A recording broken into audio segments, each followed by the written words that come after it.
Hey everybody, how are you today? It's Sean from the Canadian Brew Channel. I'm here with Steve. Hey everyone out there in Beerland. We're going to have another taste testing here, or a taste review. And this one is going to be our fourth and final installment.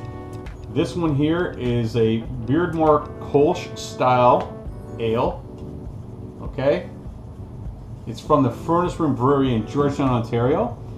And Kolsch, a lot of people, actually I've heard people come into the brewery and I laugh, they'll go, "You got a Kolsch?" And they're thinking of Kolsch, or I don't know how do you even pronounce that. How do you say Kolsch? it? Kolsch? Yeah, it's a Kolsch. And that comes from a town in Germany that they were trying to protect their breweries, and they did ales. And Germany's known for their lagers, where over in like England you got ales, and in Germany they're all lagers. But this particular town did ales, and they made the brewers swear that they would only use ale yeast, and they passed a law, and they all took an oath. But they found a way around it, because ales, if you ferment them at a regular temperature of 70 degrees Fahrenheit, they have flavors and esters that have like fruity aromas and flavors. And I guess in Germany they like the more clean, crisp beers. So they found if they fermented the ales around 60 degrees Fahrenheit, they got a similar smooth taste. They found their way around the laws. So this is a Kolsch style, and the reason it's a style, it's just like if you had a champagne. You can't have a champagne and call it a champagne unless it's from Champagne, France. Same thing with a Kolsch. So if it says a Kolsch style, it's because it wasn't made in Cologne, Germany. We're going to try this out. Steve, you had this before. I haven't had this one though.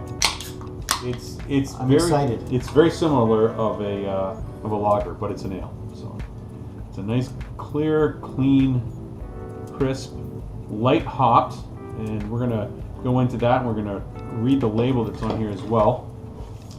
Do you need glasses to read this, Steve, or It's getting there. you want me to get there? I think I can do this.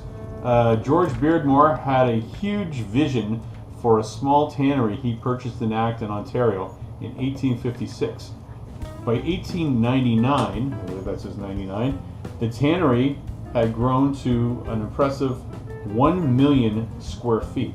The iconic Beardmore and Company water tower would stand high above the main building over the converted to the 160-acre site. Just gotta get my glasses here. Yeah, it's pretty small. Yeah.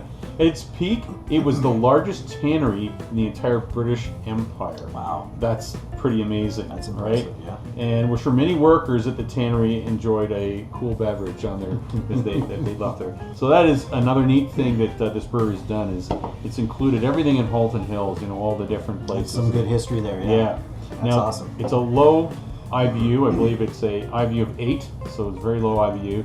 SRM, which is the color, is a 3. And if you take a look, it's like apple juice. So it looks a lot like a lager. It looks like a Molson Canadian, something like that. And the smell, it's clean. It's very clean. It's almost nothing to the smell. There's a slight bready smell to it. It might be that they may use Maris Otter as one of their grains. Yeah. Wow, that is just crisp, clean. Yep. You're on the dock fishing.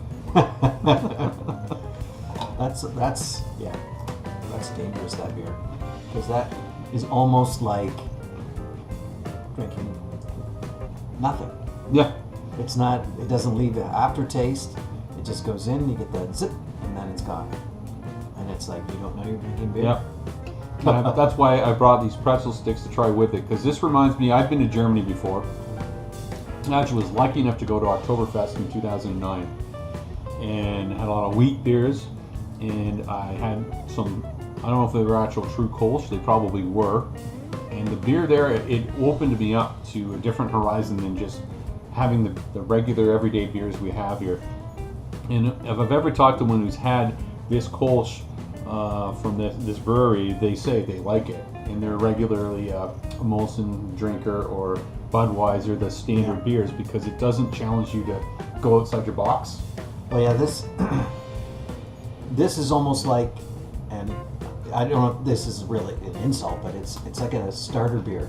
If somebody who doesn't like beer or hasn't tried beer before, An entry. this would be Entry a level. great entry beer because Yep. it doesn't have a super strong flavor. No. It's got a nice smooth flavor. It's crisp and there's no aftertaste to it, so it's very easy drinking. Very easy Yeah. drinking, which is dangerous Yeah. because you could end up drinking too many of these. You could. I know when I first went to I was there at the opening of the Furnace Room Brewery the very first day, and they had their flights that were available. One of them wasn't, so I said I'll have 2 Kolsch, and I was glad I did because I drank both of those. And I'm like, this is going to be a beer that I'm going to go after more than regularly. I mean, this is the winter time right now. It's January, pretty cold outside, but this beer I can see sitting outside drinking many of them in the summer. Absolutely. Yeah, that's a good around the fire beer. Very good. Well, that's another home run, I think, for the Furnace Room Brewery. Nice work, gentlemen. Nice work. Thank you guys, and cheers from Canadian Beer Channel, Sean and Steve. Don't forget, if you like the video, click down here, like, and don't forget to subscribe. That's right. Push the little bell so you'll know when I make another video. That's a good All right? one too. Thank you. Thanks, guys. Cheers.